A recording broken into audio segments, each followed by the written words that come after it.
Donc, je vais attendre que tu le partages.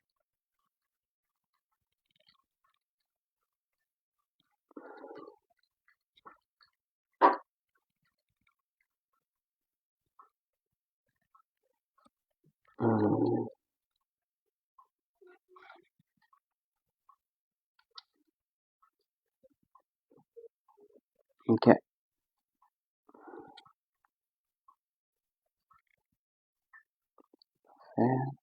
Je clique là. Oui. OK. Donc, bonsoir à tous. J'espère que vous allez bien. Et, excusez-moi. Bon, oui. Donc, j'espère que vous allez bien. J'espère que vous avez passé une belle semaine jusqu'à présent. Donc, avant d'enchaîner avec ce que l'Esprit veut nous donner ce soir, je vais nous conduire en prière. Ensuite, on va y aller avec le sujet que l'Esprit a mis dans mon cœur pour nous. Seigneur, on voudrait... Je vais relever mon micro un peu parce qu'il va frotter. On voudrait, Seigneur, te louer, te remercier pour tes bienfaits, tes bontés. Te remercier encore pour cette soirée que tu nous accordes, Seigneur, et pour cette grâce, Seigneur, que tu nous donnes de pouvoir, Seigneur, pouvoir profiter, Seigneur, de cette belle parole, Seigneur, que tu veux nous donner, Seigneur, que tu nous prépares toujours avec tant de générosité. Et nous te prions, Seigneur, que ton esprit puisse éclairer tous tes oins, Seigneur, qui ont tes paroles à donner à tes enfants, Seigneur. Accorde à chacun la révélation, Seigneur, dont nous avons besoin. Nous remettons entre tes mains notre prière, mon Père. Remettons entre tes mains chaque situation, toute chose. Nous te prions, Seigneur, pour ceux qui sont en deuil. Te prions, Seigneur, pour les malades. Et nous te prions, Seigneur, surtout pour les âmes perdues qui ont entendu parler de toi, Seigneur, ou celles qui n'ont pas encore entendu parler de toi. Nous t'implorons, Seigneur, de parler à leur cœur, Seigneur, et de leur accorder la grâce, Seigneur, de la foi pour être sauvés, Seigneur, de croire en toi, Seigneur, par la foi. Et nous te prions pour ceux qui se sont éloignés, Seigneur, puisses-tu réveiller leur esprit, Seigneur, et les ramener, Seigneur, à la repentance, Seigneur, mon Dieu, et au retour, Seigneur, dans tes églises. C'est entre tes mains qu'on remet notre prière, nous t'aimons, te louons et t'adorons. Et c'est encore dans le précieux nom, béni et saint Jésus-Christ, que nous t'adressons cette prière. Amen. Donc, pour ce que l'Esprit veut nous donner, je vais vous inviter à tourner dans l'Évangile selon Jean, chapitre 9. Évangile selon Jean, chapitre 9. On va lire du verset 1 au verset 12. Évangile selon Jean, chapitre 9, verset 1 au verset 12.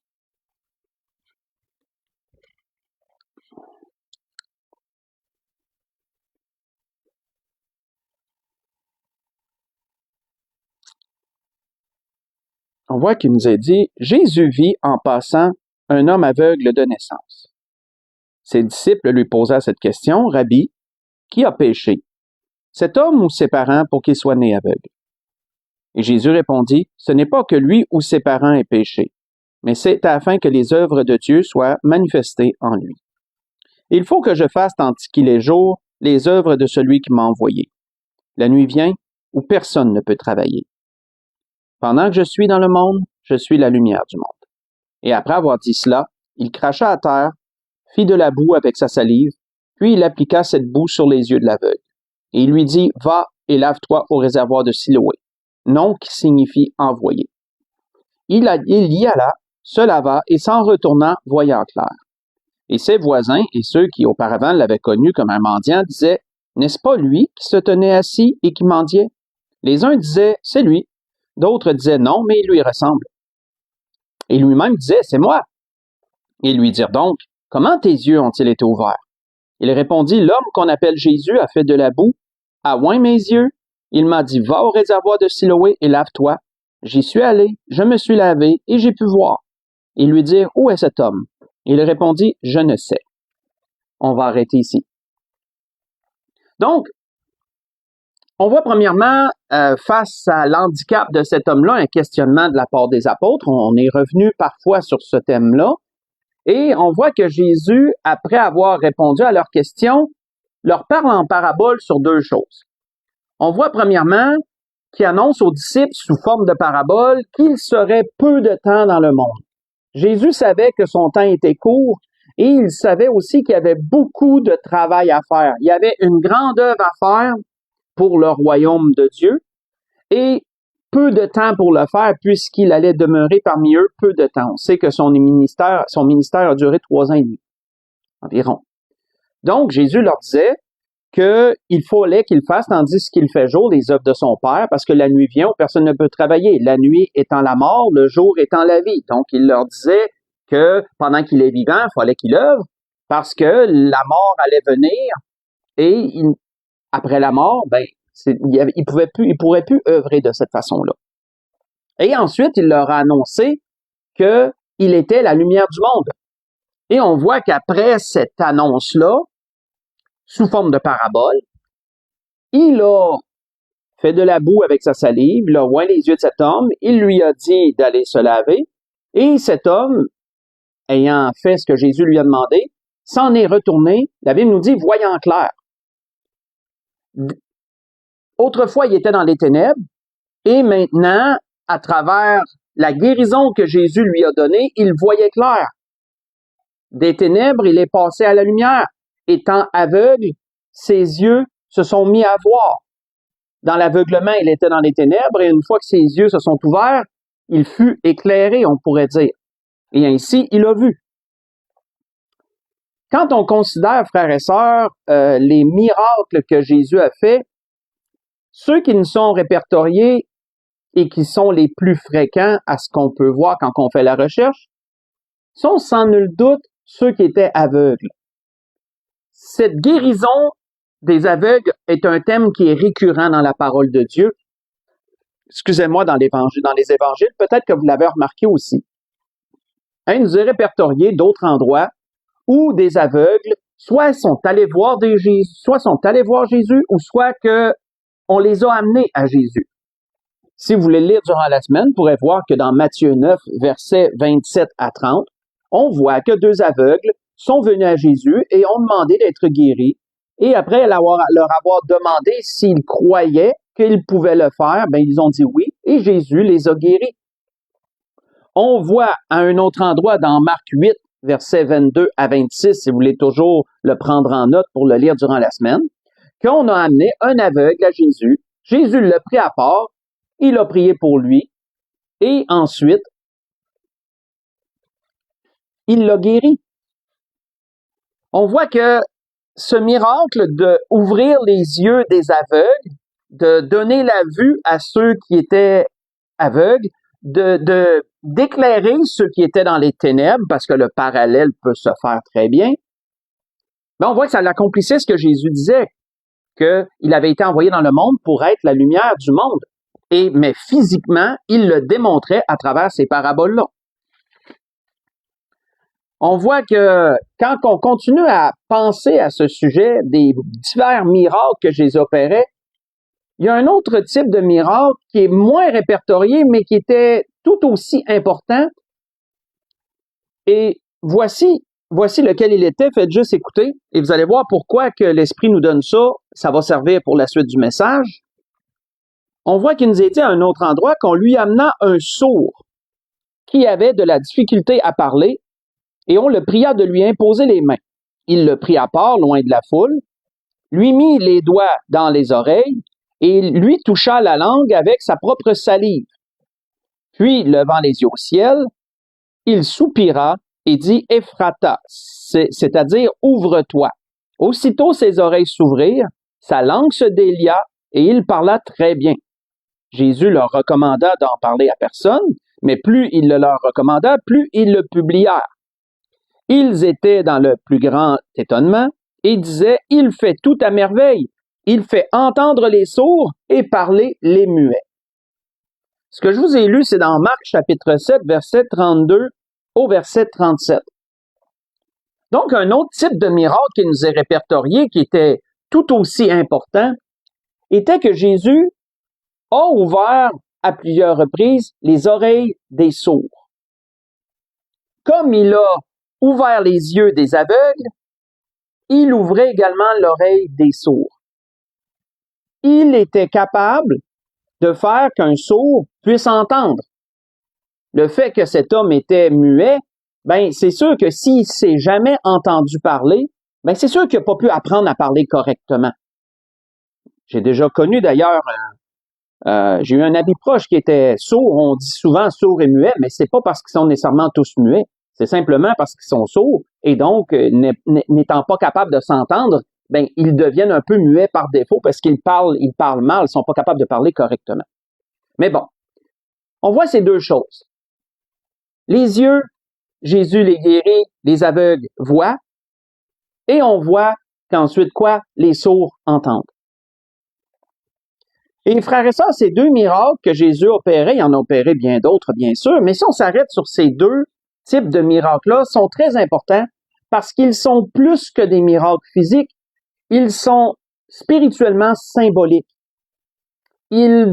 Ces deux types de miracles sont des images spirituelles qu'on peut voir à travers les Écritures. Parce qu'ils ont une signification profonde, frères et sœurs. Je ne sais pas si on s'est déjà arrêté à ça. Ces deux miracles sont souvent associés à l'incrédulité et à l'endurcissement spirituel. Quand on dit que quelqu'un est aveugle spirituellement, c'est qu'il est soit incrédule, soit endurci. Quand quelqu'un, on dit que spirituellement il est sourd, c'est quelqu'un qui est soit incrédule, soit endurci. Ces deux types de miracles-là sont associés spirituellement à l'incrédulité et à l'endurcissement. Et ça, c'est très important, frères et sœurs. Parce que le fait que Jésus est venu dans le monde et qu'il rendait la vue aux aveugles et qu'il rendait l'ouïe aux sourds, ça parle spirituellement, ça. Ça nous dit beaucoup de choses. On voit que si on regarde dans l'Ancien Testament, si vous voulez tourner avec moi, on va aller dans Ésaïe chapitre 42. Allons voir ce qui nous y est dit. Parce qu'on va voir ce qui a été dit au peuple d'Israël et vous allez voir ces deux miracles reviennent, ces deux types de miracles-là, ces deux choses-là, l'aveugle et le sourd, ça revient beaucoup dans les Écritures. C'est pas des miracles comme les autres. Ils ont une image spirituelle associée à eux, ces deux choses-là. Quand on lit dans Ésaïe chapitre 42, si on lit à partir du verset 18 au verset 24, le prophète Ésaïe, mandaté par Dieu pour parler au peuple d'Israël. Et qu'est-ce qu'il lui dit? Ésaïe chapitre 42, verset 18 au verset 24. Ésaïe dit, sourd, écoutez, aveugle, regardez et voyez. Qui est aveugle, sinon mon serviteur, et sourd comme mon messager que j'envoie? Qui est aveugle comme l'ami de Dieu, aveugle comme le serviteur de l'Éternel? Tu as vu beaucoup de choses, mais tu n'y as point pris garde. On a ouvert les oreilles, mais on n'a pas entendu. L'Éternel a voulu, pour le bonheur d'Israël, publier une loi grande et magnifique. Et c'est un peuple pillé et dépouillé. On les a tous enchaînés dans des cavernes, plongés dans des cachots. Ils ont été mis au pillage, personne ne les délivre. Dépouillés et personne ne dit restitue. Qui parmi vous prêtera l'oreille à ces choses? Qui voudra s'y rendre attentif et écouter à l'avenir? Qui a livré Jacob au pillage et Israël au pillard? N'est-ce pas l'Éternel? Nous avons péché contre lui. Ils n'ont point voulu marcher dans ses voies. Ils n'ont point écouté sa loi. On va arrêter ici. Alors, qu'est-ce qu'on voit ici, frères et sœurs? On voit Dieu parler à son peuple. On voit Dieu lancer un reproche à son peuple. Dieu dit, je vous ai pris à part. Je me suis fait un peuple à part à partir d'Abraham, de la descendance d'Abraham, d'Isaac et de Jacob. Et de ce peuple, j'en ai fait le mien. Je lui ai donné ce qu'il y avait de plus précieux, ma loi. J'ai fait alliance avec lui, je lui ai donné ce qu'il y avait de plus précieux, je lui ai donné ma loi. Pourquoi la loi était-elle si précieuse, frères et sœurs? Parce qu'elle distinguait le peuple d'Israël de toutes les nations à ce temps-là. Vous voyez ça dans Deutéronome 4, versets 5 à 8. C'est clairement mentionné. La loi distinguait Israël de toutes les nations, faisait d'eux un peuple à part. Et en plus de ça, Ils étaient sanctifiés par les rites que Dieu leur avait enseignés par l'intermédiaire de Moïse dans le désert lorsqu'il lui a donné toutes ces choses au mont Sinaï. Les sacrificateurs, le sacerdoce, les sacrifices, ils étaient un peuple sanctifié devant Dieu à cause de la loi et à cause des rites que Dieu leur avait donné d'observer. Par cela, ils étaient sanctifiés devant Dieu. Mais malgré tout ce qu'ils ont reçu, malgré tout ce qu'ils ont vu, parce qu'ils ont vu beaucoup de choses, le peuple d'Israël, ils ont vu les miracles, ils ont vu des accomplissements, ils ont reçu la prophétie, les prophéties. Ils ont tellement reçu de choses de la part de Dieu, mais malgré tout ça, ils se sont éloignés de Dieu malgré tout ça. Ils ont refusé d'entendre lorsque Dieu leur a parlé. Ils en sont venus à refuser d'entendre lorsque Dieu leur parlait. Ils en sont venus à ne pas vouloir voir ce que Dieu voulait leur montrer. De sorte que Dieu les a traités d'aveugles et les a traités de sourds. Et qu'est-ce que leur aveuglement et leur sourdité spirituelle a amené? Elle a amené le jugement de Dieu sur eux. C'est tout ce qu'on a vu ici. On voit que dans la loi, qu'est-ce qui leur avait été dit? Il leur avait été dit qu'ils seraient la tête et non la queue, si vous vous souvenez, dans les bénédictions. Ça serait un peuple qui n'emprunterait pas, ça serait un peuple qui prêterait aux autres s'ils étaient sous la bénédiction. Dieu leur avait promis de belles et grandes choses. Mais on voit qu'ils retrouvaient l'inverse. Pourquoi? Parce qu'ils étaient devenus aveugles et ils étaient devenus sourds. Et ça a attiré le jugement sur eux. Mais malgré tout ça, Dieu, qui est rempli d'amour, rempli de miséricorde, avait prévu qu'un jour, il leur ouvrirait les yeux et les oreilles. À travers Jésus-Christ. À travers Jésus-Christ, ça a été prophétisé que Jésus serait là pour ouvrir les yeux des aveugles. C'est ce que vous voyez dans Luc 4, versets 18 à 19. C'est mentionné, tiré des écrits d'Ésaïe. C'est Jésus qui a lu cela lorsqu'il est allé à Nazareth. Dans la synagogue, on lui a remis le rouleau d'Ésaïe. Il a trouvé l'endroit et il a lu que Dieu l'avait oint pour apporter une bonne nouvelle, pour ouvrir les yeux des aveugles.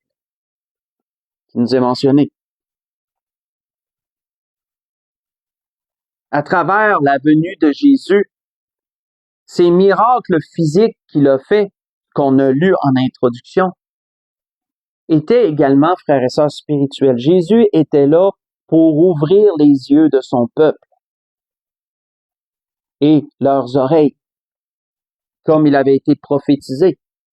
Aveugles, voyez, sourds, entendez. Mais comme pour certains, la venue de Jésus serait une bénédiction, mais pour d'autres, elle serait un jugement. Et ça, on le voit, frères et sœurs, à travers ce que Jésus avait mentionné à l'aveugle un peu plus tard. Ce qu'on a lu en introduction. Pas besoin d'y tourner, pas besoin d'y retourner plutôt. Faites juste écouter. Lorsque l'aveugle a été chassé par les pharisiens et par ceux qui l'avaient interrogé, parce qu'ils l'ont trouvé effronté de leur dire la vérité, on voit que Jésus a rencontré cet aveugle. Cet aveugle a cru en Jésus lorsqu'il l'a reconnu. Et qu'est-ce que Jésus a dit par la suite? Jésus a dit, je suis venu dans ce monde pour un jugement, pour que ceux qui ne voient point voient, et que ceux qui voient deviennent aveugles. Et quelques-uns des pharisiens étaient avec lui, ayant entendu ces paroles, lui dire, nous aussi sommes-nous des aveugles? Et Jésus leur répondit, si vous étiez aveugles, vous n'auriez pas de péché. Mais maintenant vous dites, nous voyons, et c'est pour cela que votre péché subsiste. Voyez ça dans Jean chapitre 9, verset 39 au verset 41. La venue de Jésus a accompli la prophétie d'Ésaïe. Jésus a ouvert les yeux physiques des aveugles, il a rendu l'ouïe aux sourds, mais Jésus a aussi spirituellement ouvert les yeux de son peuple du moins d'une partie, et ouvert les oreilles de son peuple également, spirituellement parlant. Mais ça a été un jugement pour plusieurs pharisiens, pour ceux qui croyaient voir, ils sont devenus aveugles.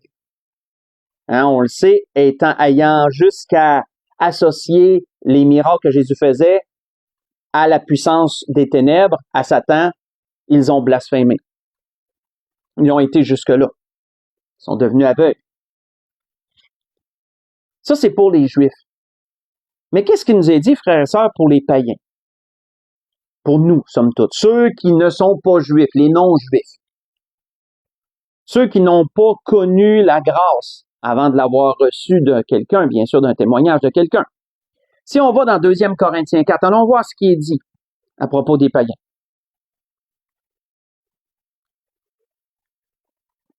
Vous savez, frères et sœurs, ces miracles-là que Jésus faisait, surtout à propos des aveugles et des sourds, c'était très important. C'est très important parce que c'est référencé à plusieurs endroits tellement que ça sortait de l'ordinaire. Bien, c'est sûr que tout miracle à ce temps-là sortait de l'ordinaire, on va se le dire, mais surtout ces deux-là. Pendant que vous tournez dans 2 Corinthiens 4, ça me vient comme ça, mais notez comment que lorsque Jean le Baptiste était en prison et qu'il a envoyé des gens demander à Jésus, es-tu celui qui doit venir ou devons-nous en attendre un autre? Jésus a accompli plusieurs miracles sur place pour que ceux qui avaient été envoyés les voient. Et qu'est-ce qu'il a dit aux gens? Retournez vers Jean et dites-lui, les aveugles voient, les sourds entendent. Le royaume de Dieu est annoncé, etc., etc. On voit que lorsque Lazare est mort et que Jésus est arrivé plus tard, qu'est-ce que les Juifs se sont dit lorsqu'ils ont vu Jésus? Je ne sais pas si vous en souvenez. Je me semble que je l'ai pris en note. Oui, dans Jean 11, verset 37, qu'est-ce que les Juifs s'étaient dit?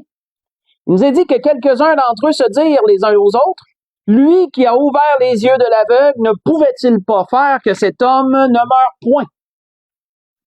Donc, voyons-nous que ça revient souvent.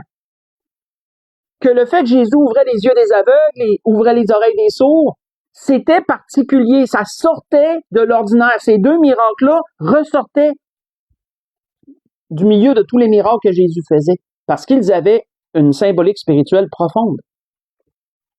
Et pour le peuple, c'était marquant. Mais si on revient à propos des païens, on a été dans 2 Corinthiens 4. Qu'est-ce que l'apôtre Paul a dit? Si on lit du verset 1 au verset 6, qu'est-ce que l'apôtre Paul disait aux Corinthiens? L'apôtre Paul leur disait, c'est pourquoi, ayant ce ministère, selon la miséricorde qui nous a été faite, nous ne perdons pas courage. Nous rejetons les choses honteuses qui se font en secret. Nous n'avons point une conduite astucieuse. Nous n'altérons pas la parole de Dieu. Autrement dit, l'apôtre Paul rendait témoignage aux Corinthiens, se justifiait d'une certaine façon en disant qu'ils avaient toujours été honnêtes et droits dans leur prédication, dans leur façon d'apporter la parole de Dieu. Ils n'ont pas changé le message, ils ne l'ont pas modifié d'aucune façon, ils ont été droits, ils n'ont pas cherché à tromper, ils ont agi avec simplicité de cœur et vérité, en annonçant le pur évangile. Mais il dit par la suite, mais en publiant la vérité, nous nous recommandons à toute conscience d'homme devant Dieu. Au verset 3, il dit, si notre évangile est encore voilé, il est voilé pour ceux qui périssent, pour les incrédules, dont le Dieu de ce siècle a aveuglé l'intelligence. Parce que oui, être spirituellement aveugle, c'est quoi? C'est de pas capable de réfléchir, de pas capable de comprendre l'Évangile, de ne pas être capable de recevoir ces choses. Être spirituellement aveugle, c'est d'être incrédule. Souvenons-nous, on l'a mentionné, l'aveuglement spirituel est associé, entre autres, à l'incrédulité. L'apôtre Paul le dit directement ici. Il dit, pour les incrédules dont le Dieu de ce siècle a aveuglé l'intelligence, qui rend le monde aveugle? Mais c'est le diable, frères et sœurs. C'est l'ennemi qui rend le monde aveugle. C'est lui qui a plongé l'humanité dans la mort à cause du péché. Et c'est lui qui rend les gens sourds et aveugles spirituellement. Les païens, je dis bien. Sourds et aveugles spirituellement pour pas qu'ils voient la grâce à travers Jésus-Christ et pour pas qu'ils reçoivent le message que Jésus veut leur donner, pour qu'ils soient sauvés. On voit qu'il est dit, afin qu'ils ne voient pas briller la splendeur de l'Évangile, de la gloire de Christ qui est à l'image de Dieu. Nous ne nous prêchons pas nous-mêmes, c'est Jésus, Christ, le Seigneur, que nous prêchons. Et nous nous disons vos serviteurs à cause de Jésus, car Dieu qui a dit, la lumière brillera au sein des ténèbres, a fait briller la lumière dans nos cœurs, pour faire resplendir la connaissance de la gloire de Dieu sur la face de Christ. On va arrêter ici. On voit donc que l'apôtre Paul, lorsqu'il explique aux Corinthiens que ceux qui ne connaissent pas l'Évangile, qui sont perdus, sont aveugles, ils sont sourds. On voit que l'apôtre Paul disait cela aux Corinthiens. L'ennemi, Satan, a obscurci leur esprit. Et qu'est-ce que Dieu veut faire? Dieu veut ouvrir les yeux. Dieu veut ouvrir les yeux des aveugles. Il veut ouvrir l'oreille des sourds spirituellement.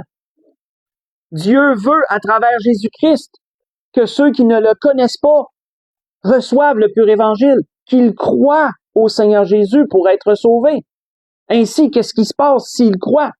C'est ce que l'apôtre Paul disait. Il a fait briller l'Évangile. Il a fait briller la lumière au sein des ténèbres. Celui qui est aveugle est dans les ténèbres. Il ne voit pas. Une fois qu'il ouvre les yeux, il voit clair. Il voit ce qu'il ne voyait pas avant. C'est la même chose pour le sourd. Il n'entend rien. Mais lorsque ses oreilles sont débouchées et qu'il entend, il peut comprendre ce qu'il ne pouvait pas comprendre avant. Et c'est ce que le Seigneur veut faire pour les perdus. C'est ce qu'il veut faire encore aujourd'hui. Parce que malheureusement, on est dans un monde rempli d'aveugles et rempli de sourds. Oui. Dieu veut que leur cœur soit illuminé, comme il le disait aux Éphésiens. Éphésiens 1, verset 18, si vous voulez le prendre en note. On voit d'ailleurs que l'apôtre Paul avait dit aux Romains ceci, ça s'associe à la sourdité, mais au fait d'entendre. La foi vient de ce qu'on entend, hein, souvenez-vous. La foi vient de ce qu'on entend. Et ce qu'on entend vient de la parole de Dieu. Mais encore faut-il que Dieu ouvre ton oreille pour que tu l'entendes, pour que tu veuilles l'entendre. Dans Romains 10, verset 17. Et c'est la même chose pour les yeux. Qu'est-ce que Jésus avait dit? Jésus avait dit dans Jean 10, verset 27, Jésus avait dit, mes brebis, elles entendent ma voix. Je les connais et elles me suivent. Encore là, la même chose. Si tu es une brebis du Seigneur, si tu es capable d'entendre sa voix, c'est parce qu'il t'a ouvert l'oreille. Il t'a guéri de ta sourdité spirituelle pour que tu puisses l'entendre et que tu puisses le suivre aussi.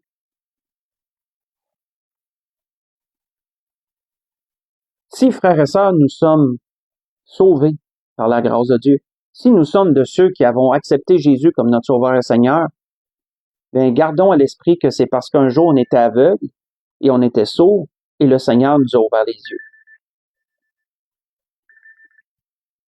Le Seigneur nous a ouvert les yeux et le Seigneur a ouvert notre oreille. D'aveugle, on est devenu voyant. De sourd, on est devenu entendant. Et ça, frères et sœurs, c'est merveilleux. Mais il y en a beaucoup d'autres aveugles et de sourds que le Seigneur veut guérir aussi. Mais une autre chose que l'Esprit veut parler avant qu'on s'en aille vers la conclusion, c'est l'avertissement que l'auteur aux Hébreux avait dit. Avertissement très important. Surtout pour ceux qui voient spirituellement et qui entendent. Autrement dit, ceux qui sont sauvés. Si on tourne dans Hébreux chapitre 12, qu'est-ce que l'auteur avait dit? Hébreux chapitre 12. Si on lit à partir du verset 25 au verset 28.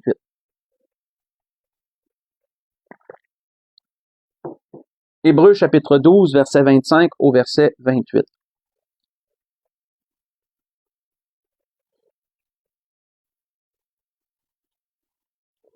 On voit que l'auteur avait dit, « Gardez-vous de refuser d'entendre celui qui parle. Car si ceux qui refusèrent d'entendre celui qui publiait des oracles sur la terre n'ont pas échappé, combien moins échapperons-nous si nous nous détournons de celui qui parle du haut des cieux, Si on arrête ici pour une pause, de qui il parle? On voit que l'avertissement est pour les chrétiens, mais il réfère à quoi? Il réfère à ceux qu'on a mentionnés dans Ésaïe, le peuple d'Israël, qui ont refusé d'entendre celui qui parle, qui ont refusé de voir celui qui voulait leur montrer des choses. Et qu'est-ce que l'auteur disait? Si ceux qui ont refusé d'entendre et refusé de voir ont été jugés pour leur aveuglement et leur surdité, il dit, nous n'échapperons pas non plus à cela. C'est quelque chose. Lui, au verset 26, dont la voix ébranla alors la terre, et qui maintenant a fait encore cette promesse. Une fois encore, j'ébranlerai non seulement la terre, mais aussi le ciel. Ces mots, une fois encore, indiquent le changement des choses ébranlées, comme étant faites pour un temps, afin que les choses inébranlables subsistent. C'est pourquoi, recevant un royaume inébranlable, montrons notre reconnaissance en rendant à Dieu un culte qui nous soit agréable, avec piété et avec crainte, car notre Dieu est aussi un feu dévorant. On va arrêter ici. Comme on l'a mentionné, frères et sœurs, pour l'enfant de Dieu, pour celui qui a eu les yeux ouverts un jour, spirituellement, et l'oreille, la pire affront qu'on peut faire à Dieu après ça, c'est de refuser de voir ce qu'il veut nous montrer. Et c'est de refuser d'écouter ce qu'il veut nous dire. Il n'y a pas pire affront qu'on peut faire à Dieu que ça. D'en venir à un point où on refuse de voir et on refuse d'entendre. On refuse de voir parce qu'on sait que Dieu veut nous montrer des choses et on dit non, je ne veux pas les voir. On refuse d'entendre parce qu'on sait que Dieu nous parle et on ne veut pas entendre ce qu'il veut nous dire. Il n'y a pas pire affront que ça. Et si le peuple d'Israël sont allés dans cet extrême-là et qu'ils ont reçu un jugement de la part de Dieu, l'auteur rappelle, pensez pas que vous allez échapper à ça. On n'échappera pas plus à ça que le peuple d'Israël a échappé à ça. Lorsqu'on est sauvé, lorsqu'on a la grâce de voir et d'entendre, on doit démontrer à Dieu cette reconnaissance-là toute notre vie. D'être passé des ténèbres à la lumière, de la puissance des ténèbres à Dieu. On doit être reconnaissant toute notre vie. On doit toujours prier pour désirer, pour voir. Demande au Seigneur, Seigneur, montre-moi ce que je dois voir. Seigneur, permets-moi d'entendre ce que je dois comprendre et entendre. Puis on prie surtout le Seigneur, ne permets pas que je refuse de voir, ne permets pas que je sois aveugle sur ce que je dois voir, ne permets pas que je sois sourd sur ce que je dois entendre. On rend ce culte à Dieu avec piété et avec crainte. Parce que l'auteur le dit, Dieu est aussi un feu dévorant. Et ça, c'est pas un juge, c'est pas une menace pour les païens, ça. Ça, c'est une menace pour les chrétiens. Donc, frères et sœurs, dans toutes ces choses que l'Esprit a voulu nous dire ce soir, je pense qu'on peut voir avec plus de profondeur à quel point que ces deux miracles que Jésus a faits, ils sont spirituellement très profonds. De guérir des aveugles et de guérir des sourds, ça n'a pas juste été des miracles physiques, ça avait une portée spirituelle profonde. Autant dans l'Ancien Testament, comme on le voit que dans le Nouveau, plus loin pour ceux qui viendraient après. Après que Jésus ait donné sa vie, je veux dire. Il soit monté au ciel. Pour conclure, et surtout à quel point la valeur que ça a d'avoir accepté Jésus comme son sauveur et Seigneur et de voir et d'entendre. Ça a une valeur inestimable. Parce que si le monde va être jugé par Dieu, et on sait que le jugement de Dieu va être terrible sur la terre, parce qu'il s'en vient bientôt, mais c'est parce que le monde est aveugle et sourd. Le monde refuse de voir, le monde refuse d'entendre. Il rejette ce que Dieu veut leur montrer, et il rejette tout ce que Dieu veut leur dire. Jusqu'à ce que Dieu ouvre les oreilles, mais c'est pas tout le monde qui veut l'entendre, bien sûr. Parce que c'est un choix personnel que d'accepter Jésus ou non. Mais pour conclure, qu'est-ce que le Seigneur rappelait à ses disciples, et il le rappelle par l'Esprit, il le rappelle à nous aussi encore aujourd'hui. Si on va dans Matthieu 13 pour conclure. Matthieu chapitre 13. Matthieu chapitre 13. Qu'est-ce que le Seigneur rappelait à ses disciples? Et c'est un rappel pour nous.